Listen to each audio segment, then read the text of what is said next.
This video was made possible by NordVPN. Click the link in the description to get an exclusive deal with 4 extra months.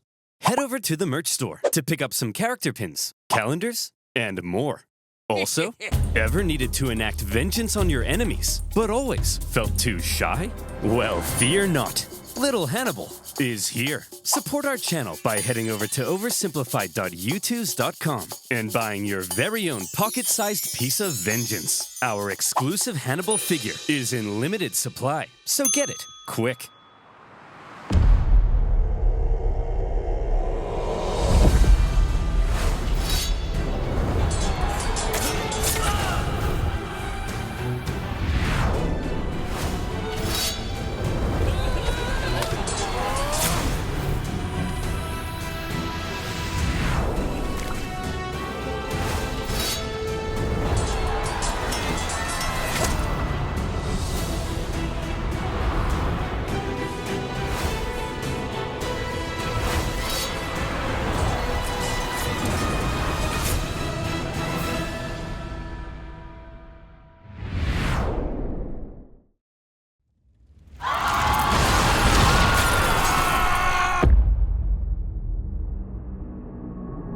How do you solve a problem like Hannibal?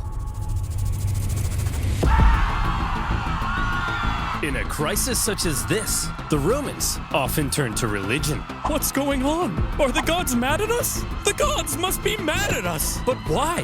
Why? No, why? 2 of the Vestal virgins broke their sacred oath and lost their virginity. That's why Hannibal's kicking our ass. What should we do with them? Appease the gods! Bury them alive! Who did they even boink? It was those guys! Huh? What should we do with them? Beat them to death! Needless to say, the Romans were freaking out. Okay, now that that's out of our system, let's go find a real solution. The real solution, first of all, involved raising a new army. Remember, at Cannae, Hannibal had wiped out the biggest army Rome had ever fielded. Possibly 20% of Rome's military-aged men. Rome needed to replace those losses, and fast, before Hannibal arrived at their gates. But where would those replacements come from? Rome had a few ideas. Quick! Lower the age of conscription! You! Put down those Digimons! You're a soldier now! Enlist all these slaves with the promise of freedom! And equip them with all these religious weapons and armor! Anything we've got! All right, men, you are Rome's last line of defense. Man the walls!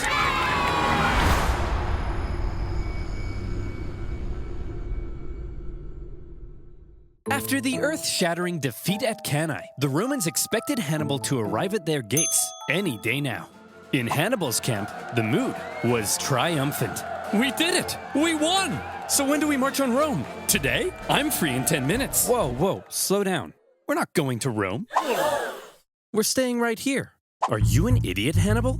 No, I'm smart. We don't need to march on Rome, because after what we did, the Romans are definitely going to surrender. Watch. Hey, Jim Bob. Yes, sir? Go to Rome and discuss peace terms. Yes, sir. Hey, I'm here to discuss peace terms. Piss off! They told me to piss off! What? They didn't surrender? No! And they were mean! Hannibal was learning that Rome had an unprecedented attitude towards surrender. Even when Hannibal offered to ransom thousands of prisoners back to Rome, a pretty common practice in ancient warfare, the Romans refused, opting to let their own men be sold into slavery rather than paying a penny to the enemy. It was clear that in order to defeat Rome, you had to annihilate them. If any Roman man was still standing, you hadn't yet won. But still, Hannibal decided not to march on Rome, and it was a controversial decision. Even one of his own commanders famously told him, "Hannibal, you know how to win a battle, but you do not know how to win a war." From Hannibal's perspective, perhaps he knew his army was designed to survive behind enemy lines and sow chaos. It may not have been well equipped to undertake a risky siege of one of the most fortified cities on Earth. Plus, with many of the southern cities defecting to his side after Cannae, Hannibal likely thought things were going pretty well, as is. We'll stay the course. Okay, so the Romans didn't surrender after 3 major defeats. But surely they'll surrender after 4. Unfortunately for Hannibal, however, after Cannae, the Romans well and truly learnt their lesson. Well, would you look at that? Remind me, who was it that said Hannibal was too dangerous to fight? You. And who said we shouldn't fight him directly? You. And who tried to fight him directly? Us. And what happened? We lost 20% of our military-aged men. That's right. So tell me, when Hannibal approaches, what do? We run away. I'm a genius! Clap for me! After Cannae, Fabius Maximus kind of became the unofficial leader of Rome. Even if others were elected consul, his influence was unparalleled, and Rome quickly reverted to the Fabian strategy of avoiding Hannibal. They knew they couldn't defeat him, so instead, they hoped they could at least contain him. They raised an impressively large number of men, partly by enlisting teenagers, slaves, and criminals. And rather than trying to fight Hannibal, they instead turned their attention towards those treacherous southern cities that had switched sides. Thanks for joining the winning team, guys. Here's the deal. All you have to do is provide me some troops and defend your own city, since I'll be too busy to defend it for you. Now, I'm going to briefly turn around, look this way, and when I look back, you better not be being massacred by the Romans. Oh, for goodness sake! The Romans spread out their newly formed legions and began attacking the southern cities here, there, everywhere. The southern cities expected to have Hannibal's protection, and Hannibal was inundated with requests for help. He was forced to run around southern Italy, trying to encourage defection while rescuing his own allies. But when he showed up, the Romans would often leave, only to come back the second he went away again. And as these southern cities found themselves being punished severely by the Romans, they began to realize that joining Hannibal may not have been such a good idea. Hey! You think you're so big? Attacking my allies? Why don't you come out and face me? Because you're scary! The fickle southern cities frequently switched sides depending on who appeared to be winning, and the whole situation became a nightmare for Hannibal to control, playing a constant game of Roman whack-a-mole to fend off the enemy armies. Having not long ago seemed near extinction, the Romans had managed to turn the situation around by placing Hannibal in a clever predicament. If he left southern Italy, the southern cities would likely capitulate to Rome, meaning he couldn't leave. And since the Romans wouldn't fight him, he couldn't inflict any more dangerous defeats. For now, Hannibal had been muzzled. Southern Italy had been his prize for his impressive Italian campaign. But those clever Romans found a way to take his prize and turn it into his prison.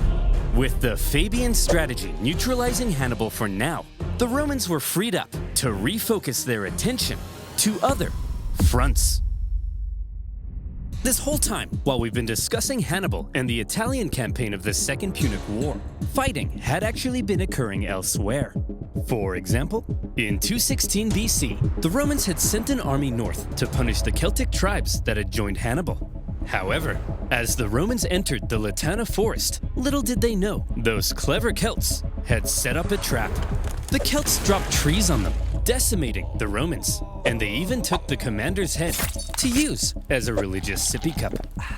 So that went pretty bad. Whoa, very bad. But thankfully, in other theaters, things were going a bit better. For example, let's look at Sicily. After Cannae, internal chaos in Syracuse caused this longtime Roman ally to switch sides, because being a winner is more fun. The Carthaginians also landed troops, hoping to retake their lost island, while Roman proconsul Claudius Marcellus moved in to besiege Syracuse.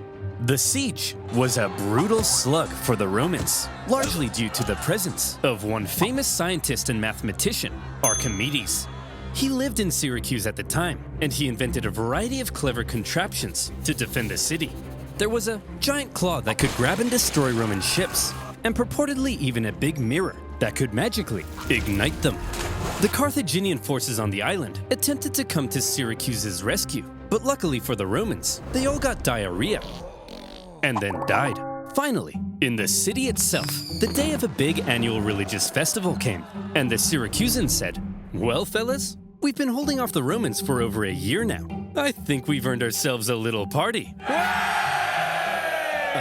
Sir, we're still under a massive siege. Are you sure? They'll probably take advantage of it. Well, Carl, I'm taking advantage of the open bar. Sir, they've got battering rams. Well, Carl, I'm ramming these hors d'oeuvres into my mouth. Sir, they'll tear down our walls. Well, Carl, I'm tearing it up on the dance floor. Sir, they're literally at the gates. Well, Carl, I'm literally at the cheese platter.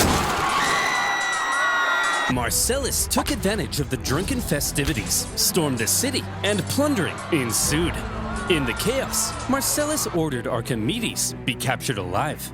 Some sources say Roman troops entered Archimedes' home, and they were like, "Hey man, are you the math guy? Go away, I'm drawing circles. Look, I just need to know if you're the nerd. Come on bro, get out of here, you're messing up my circles." Now is not a good time to draw circles. It's always a good time for circles. I love circles. Either stop drawing the circles or I kill you. I choose the circles. Despite not securing Archimedes, by 210 BC, the Romans did secure Sicily and also put down a Carthage-supported rebellion on nearby Sardinia. 2 Roman successes, and there were more to come. After Cannae, King Philip V of Macedon saw an opportunity. He was concerned with recent Roman expansion into Illyria, and so, when he saw Hannibal annihilating the Romans in Italy, he said, "Oh my gosh, hey! Hey, Hannibal! Oh my gosh, you're so cool! Let's form an alliance and annihilate the Romans together!" Sure. Yes! Hannibal hoped to secure Philip's help in fighting Rome, but a Roman army was sent to the region, stirred up Philip's other Greek opponents, and essentially kept Philip bogged down in Greece for the entire duration of the war. Another kind of Roman success. But the main front Rome was hoping to push Carthage back in was Spain. The riches of Spain made it one of Carthage's most valuable possessions, and the Romans were eager to weaken it. Remember way back at the start of the war, the consul Scipio was supposed to go to Spain, but ended up rushing back to Italy when he realized Hannibal was crossing the Alps. He then faced Hannibal at Ticinus and had to be rescued by his son. Well, after he recovered from his wounds, he proceeded with the original plan and joined his brother in Spain. There, the 2 Scipio brothers fought a successful campaign against Hannibal's brother, Hasdrubal. Over the next few years, they won a number of key victories, even taking Saguntum, the city that had kick-started this entire war. Yet more Roman success. A trend appeared to be emerging. Whenever the Romans fought anyone other than Hannibal, they usually came out on top. Perhaps these other fronts would be the key to Rome taking back control of this war. Perhaps it was time for Rome to return to their old ways of being the aggressive go-getters. And perhaps it would help if Rome had a Hannibal of their own.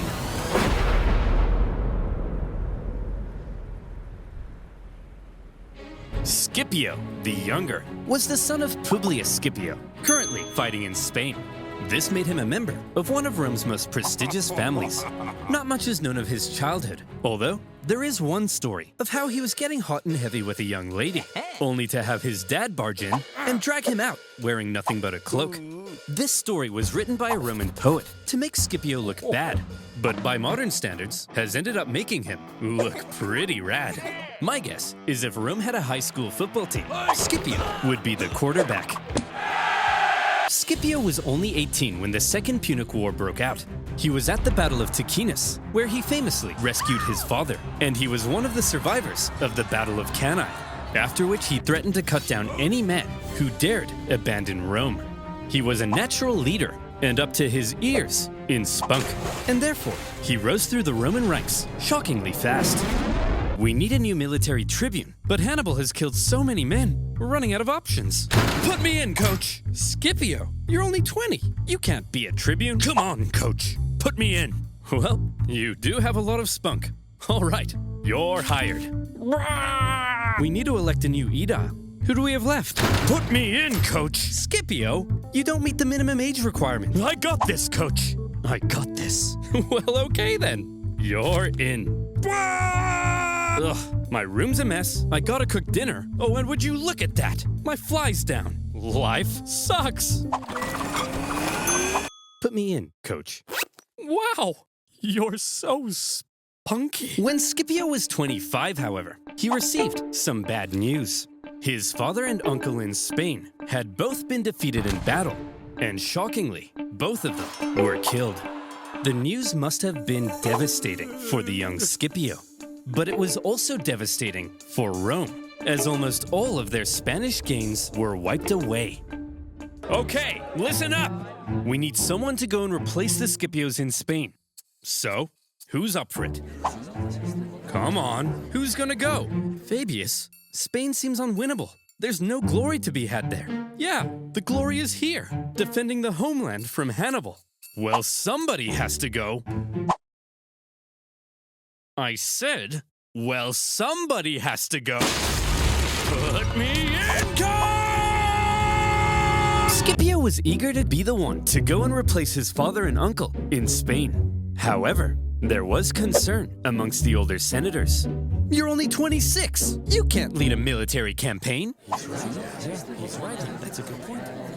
And you're 71. You can't stand up without a little urine dribbling down your leg. That's a good point. He's absolutely right. Scipio didn't meet the typical requirements for the position, but as the only person willing to go, this young piece of hot Roman meat was unanimously elected proconsul and sent to lead the Roman armies in Spain. He hoped to carry out a campaign as impressive as Hannibal's had been in Italy. In fact, Scipio rather admired the one-eyed general. Scipio? You've got a Hannibal poster in your room. Yes, but he's the enemy. I'll let you in on a secret, Billy. You know how we're gonna win this war? By marching straight at the enemy? No, that's the old way. We've gotta be less Roman and a little more Hannibal. Hey, by the way, don't just barge into my room. That's an infringement of my privacy. Privacy? Privacy, you say? Well, Scipio, if it's privacy you want, then you, my friend, need NordVPN. Don't touch me. How would you like to be innocently downloading inspirational photos of Nicolas Cage, only to realize it's malware stealing your data and telling all your friends you still sleep between your parents because of scowy dweems? Yeah, didn't think so. And that's why you need NordVPN. With a single click, NordVPN connects you to secure servers around the world, keeping you safe from malware and other online threats. Their Threat Protection Pro features go the extra mile in preventing your data being stolen by scanning your downloads for malware, blocking malicious websites, and even detecting fake online shops. DolceandBanana.com? I don't think so. But that's not all. With NordVPN, you're not just protected, you can also unlock better deals in other regions and access content that isn't available in your country. So get protected today by heading to nordvpn.com/oversimplified and grab an exclusive deal with 4 extra months for free. That's nordvpn.com/oversimplified. And as always, you'll be supporting my channel. So thank you. Now, where were we? Oh yeah. Hannibal contained a young piece of hot Roman meat sent to lead the Roman armies in Spain. Scipio was charismatic, extremely confident, bold, and probably most importantly of all, he thought differently from other Roman generals. So Skippy, what's the plan? Don't call me that. We're Roman, so same thing as usual, right?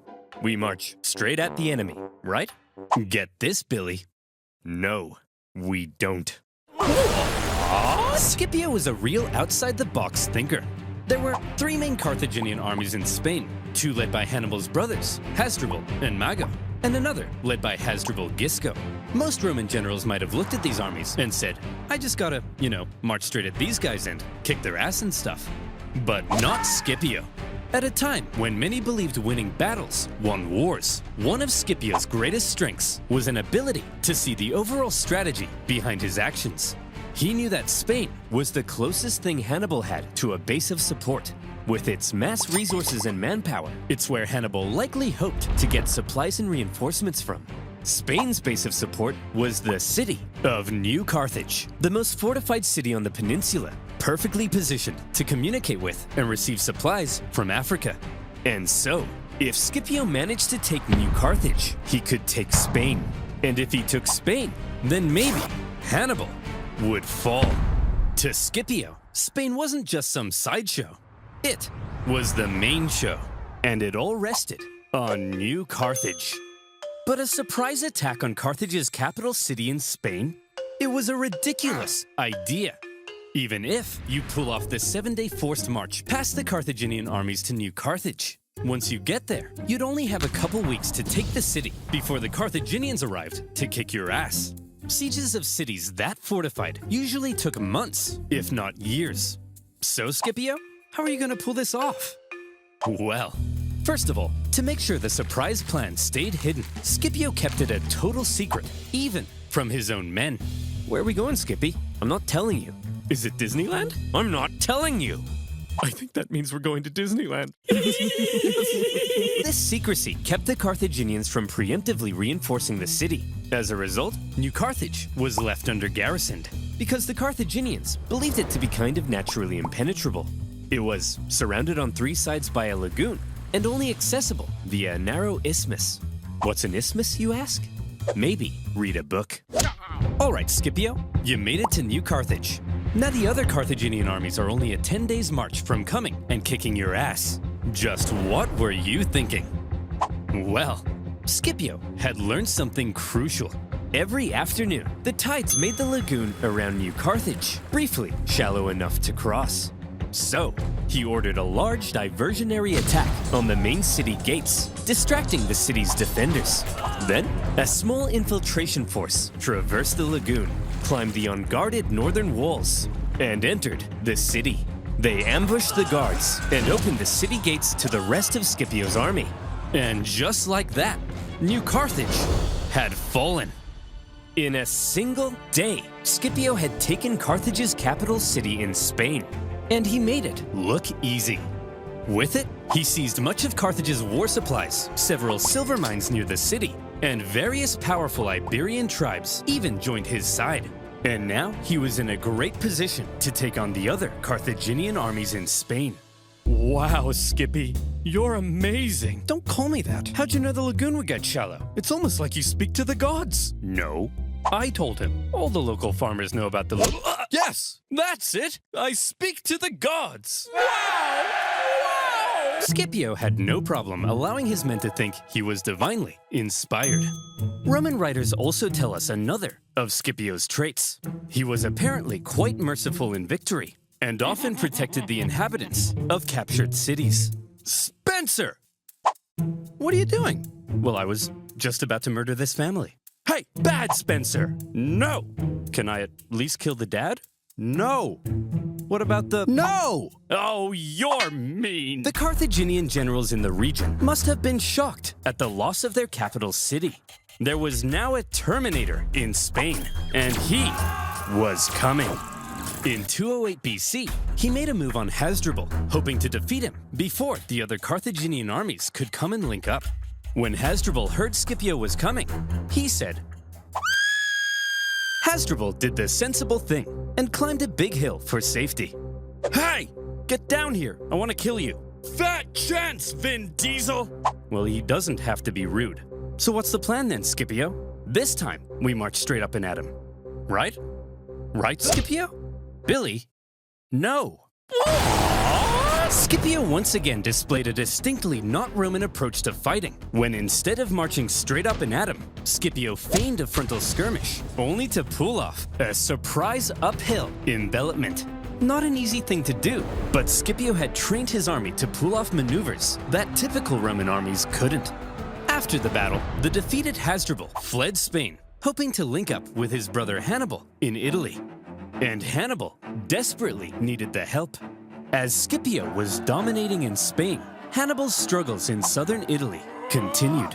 He was convinced that if he just received ample supplies and reinforcements, he could reverse his fortunes and get back to kicking Rome's ass. But for the remainder of the war, he would suffer a frustrating lack of support from the Carthaginian Senate.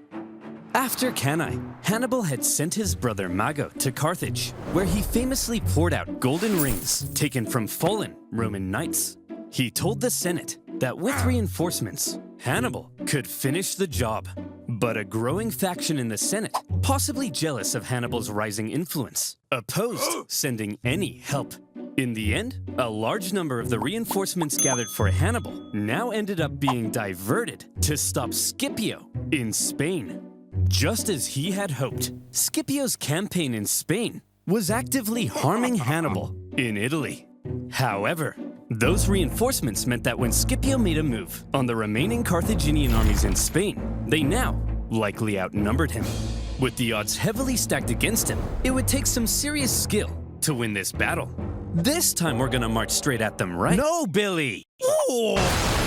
The preceding Battle of Ilipa is often considered Scipio's masterpiece because it was positively oozing with deception and trickery.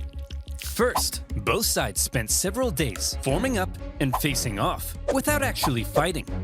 On each day, Scipio placed his strongest Roman legions in the center with his weaker Iberian allies on the sides. Seeing this, the Carthaginians were like, "This guy's an idiot. We've seen his plan. His strongest troops are going to be in the center. So let's form all of our battle plans based on this information. I'm sure he won't change anything at the last minute." Then, when the day of battle came, Scipio woke up the Carthaginians with an early morning attack, causing them to rush out of camp without breakfast. When the Carthaginians lined up with their strongest troops in the center to meet Scipio's, they were stunned to find that Scipio had completely reversed his order. The weaker Carthaginian sides now found Scipio's strongest bearing down on them. Then, in an extremely impressive maneuver, the well-trained Roman wings even stretched out during their approach, hitting the Carthaginians from the sides. The Carthaginian center could have turned to help, but Scipio had ordered his center to approach so slowly that Carthage's center could do nothing but just stand and wait. In this way, the outnumbered Scipio had cleverly controlled events so that the bulk of the strongest Carthaginian troops couldn't even fight during the battle. He had completely removed them from the equation. The incredible Scipio had inflicted a monumental defeat on a much larger enemy force. And the Battle of Ilipa was the final nail in the coffin for Carthaginian Spain. Yet more tribespeople continued to side with the Romans, and the remaining Carthaginians retreated to the coast and eventually fled the peninsula. And would you look at that? In just a few years, the incredible young Scipio had turned Spain completely red. The Carthaginians must have been stunned. His Spanish campaign had almost been as impressive as Hannibal's campaign in Italy. In fact, see if any of this sounds familiar.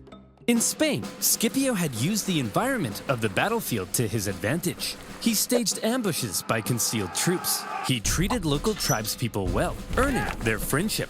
He even once forced his enemy to come out and fight him without breakfast. Each and every one of these tactics were possibly borrowed from a certain one-eyed general. In all the battles Scipio had fought against Hannibal, it seemed he may have been taking notes. Hey! Scipio!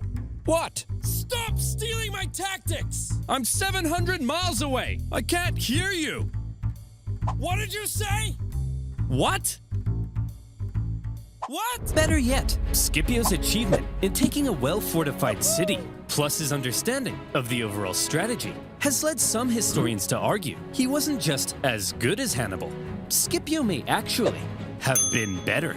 This young man, who many in Rome had doubted, had just shut those silly billies right the flip up. Mere years ago, it looked like Rome had no chance of even surviving this war. But now, the momentum of war was shifting astonishingly fast. And for Hannibal in Italy, things continued to head south. Before Scipio had even gone to Spain, the Romans had placed Capua, Hannibal's largest city in Italy, under a dangerous siege. And in order to rescue it, Hannibal needed to take drastic action. Fast. Man, everything's falling apart. Fine, I'll do it! Do what? Yeah, you've convinced me. I'll march on Rome. Hannibal, that conversation was 5 years ago. It's too late. No one's trying to convince you to march on Rome. I said I'll do it! Quit nagging me! Ugh! Hannibal finally marched on Rome, hoping it might draw the Romans away from Capua. The Romans saw Hannibal approaching their city, and they freaked the hell out. Hannibal is said to have closely approached the city walls, inspecting the defenses, As the Romans inside quivered in their togas. However, Hannibal probably knew he had no chance of taking the city. The whole thing was a feint, and Hannibal soon left. The Romans famously coined the phrase, "Hannibal is at the gates," to describe a moment of crisis or severe desperation. But for accuracy's sake, the phrase should probably be, "Hannibal is at the gates." But don't worry, it's just a feint to draw the Romans away from Capua. And it didn't even work, because the Romans stayed at Capua, and the Capuans misunderstood and thought Hannibal had abandoned them. And so, they surrendered the city. But apparently that's not as catchy. Despite a few successes, including an ambush in 208 BC, where Hannibal managed to kill both consuls in one go, Hannibal was slowly but steadily losing his grip on southern Italy. Even Hasdrubal, who had fled Spain to join Hannibal, never reached his brother. He made his own dramatic crossing of the Alps, just as Hannibal had done. But unlike Hannibal, the second Hasdrubal arrived in Italy, he was immediately pulverized. The Romans then took his head and threw it over the walls into his brother's camp. Hannibal was becoming extremely isolated. After his impressive conquest of Spain, Scipio returned to Rome a hero. And when the election came for next year's consuls, despite not meeting the typical requirements, Scipio won in a landslide. But the question now was, what would he do next? All right, what's your plan then, Scipio? You're gonna go fight Hannibal now, right? Get this, Fabius. No. Scipio's plan remained the same as before. Don't attack the monster directly. Attack his base of support, which now happened to be Carthage itself. That's right, Scipio would invade Africa. However, Scipio understood that any invasion of Africa would stand a much better chance if he could secure an alliance with one of the African tribes. Throughout the war, Carthage's far superior Numidian cavalry, which came from this part of Africa, had played a critical role in winning battles. Numidia was divided between two rival kings. In the east, the king Syphax had sympathized with Rome for much of the war, and so at some point, Scipio visited Syphax to ratify a treaty. It just so happened, however, that the Carthaginian general Hasdrubal Gisco, whom Scipio had fought in Spain, also arrived at the exact same time. And so Syphax invited both Scipio and Gisco for a meal. The two men fought for Syphax's alliance, and by Roman accounts, Scipio was positively charming. Come on, Syphax, stick with us Romans. We'll build a naked statue of you. Very enticing. If you join our side, Syphax, we'll give you a 2% discount on figs. You like figs, don't you? Not really. Hey, Syphax, check this out. Wow! Hey, Syphax, check this out. Did he just defecate? I believe he did. Well, Scipio, you clearly are the most charming man in the Mediterranean. My alliance is... Syphax, I'll let you marry my extremely hot daughter. Yours! Humana, humana! Unable to compete with Syphax's libido, Scipio instead made contact with Syphax's rival, the other Numidian king, Massinissa, who was a longtime ally of Carthage. Scipio told Massinissa, "If you join the Romans, I'll help you defeat Syphax and become the ultimate Numidian king." And so Massinissa was now on Team Rome. Good job, Skippy. With a Numidian alliance solidified, Scipio prepared for his invasion of Africa. He raised a volunteer force that included many of the disgraced survivors from Cannae, and he set sail. Well, Terry, any news from Italy? Has Hannibal won the war yet? Who on earth? Here's Skippy! Oh my God! The Roman landing sent a clear message to the Carthaginians. You don't invade us. No, we invade you. For the first time in the war, the Carthaginian homeland was under threat, and the Carthaginians needed to defeat Scipio at all costs. They gathered a huge army led by Hasdrubal Gisco with allied Numidians led by Syphax, and they ordered them to get Scipio the hell off their continent. Sources say at this point, Scipio was severely outnumbered. Scipio? That army's huge. There's no way we can beat off all these men. How are we gonna beat off all these men? Vigorously. And while maintaining eye contact. As always, Scipio had a plan to deal with the larger enemy force. It just so happened that Syphax was offering to try and broker peace between the Romans and the Carthaginians. And Scipio smelled an opportunity. He sent a Roman envoy to Syphax's camp. And when they got there, Syphax was like, Hey guys, welcome to the enemy camp. just before we begin negotiations, a small safety demonstration. As you can see, our huts are made of grass and reeds. Very flammable. If there was even a single spark, this whole place would become a raging inferno, and all my men would burn alive. Very interesting. The Roman troops then reported back to Scipio about the Numidian camp, its construction, and most importantly, its flammability. Then, the following night, as the sun was setting over the beautiful African plains, and the Carthaginians got all comfy in their beds, they began to gently dream of Carthaginian figs and child sacrifice. Good night, Carthaginians. Good night, Syphax and Gisco. Good evening, Scipio.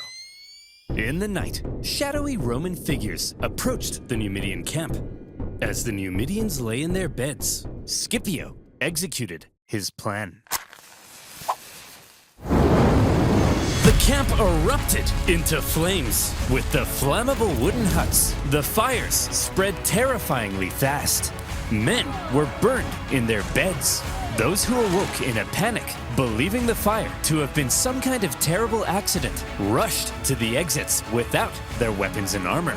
Those who saw the fire from the Carthaginian camp also rushed out unarmed. And when they got there he was, Scipio, the Romans, and their steel.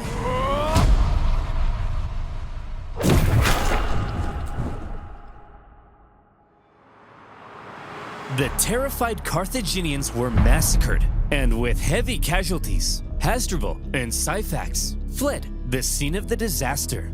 Scipio followed this incredible success with another victory against the pair at the Battle of the Great Plains.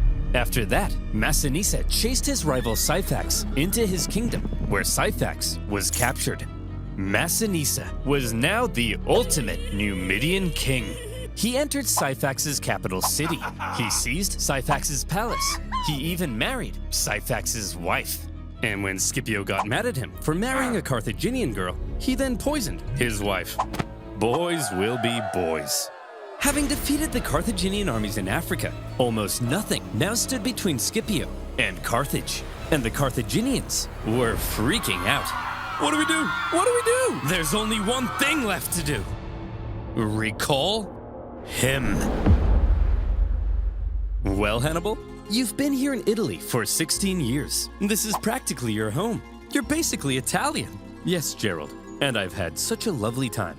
I ate spaghetti, did this with my hands. I've committed my whole life to this campaign, and once Rome has fallen, it'll all have been worth it. Hannibal, you have to return to Carthage. Your Italian campaign has been for nothing. Your whole life has been a waste. No! Imagine being Hannibal in this moment. You left Carthage when you were 9. You probably barely even recognize your own homeland. The kingdom he had built in Spain with his father? Gone. And now his Italian campaign, his vengeance. Was it really all for nothing? But that was that. Carthage was under threat, and Hannibal had to protect his home city. As he left Italy, in Rome, there was celebration, but also some trepidation. Now, Scipio would have to face Hannibal in Africa, where Hannibal would have home advantage. While Hannibal was on his way, the Carthaginians stalled for time and approached Scipio for peace talks. Hey, look, we never meant to start an all-out 2-decade-long war, but you did. No, that was Hannibal. He's to blame for all of this. Well, all right then. Sign this peace treaty. Okay, let me just get my signature right on there. He's here. Yes! Oh, look who's here, you bald prick! You're so dead now, Skippy. Don't call me that!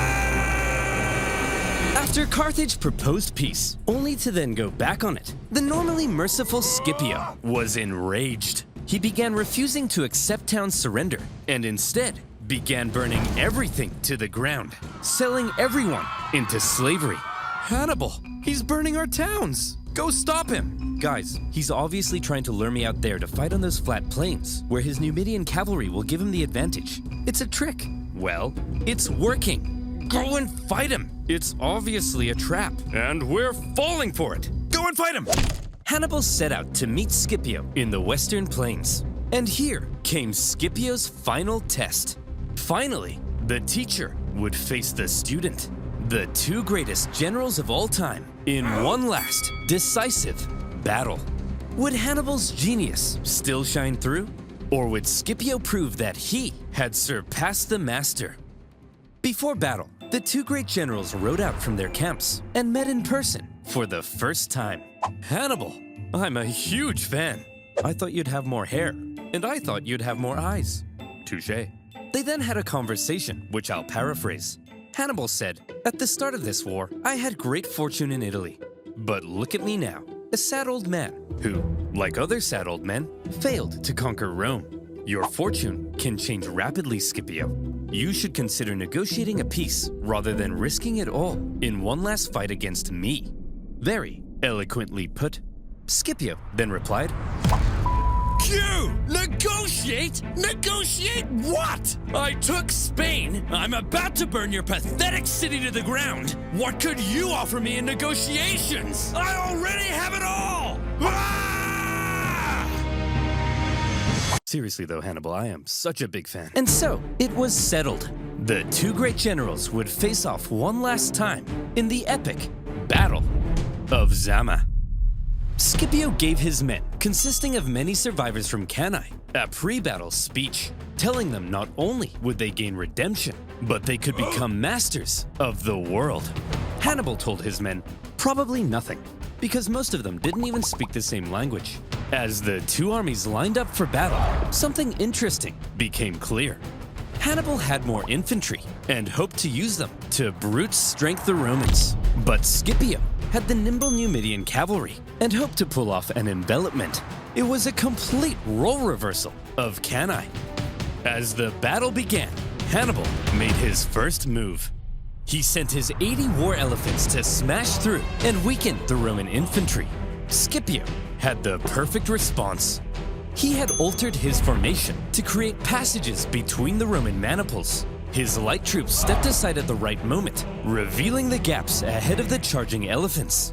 Elephants, if given the choice between a suicide charge into spears or a nice clean escape, will probably choose the escape.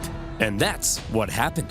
Some elephants were so frightened from the noise that they even turned and smashed back into the Carthaginian cavalry, which the Roman cavalry then engaged. Your move, Hannibal. Hannibal wasn't an idiot.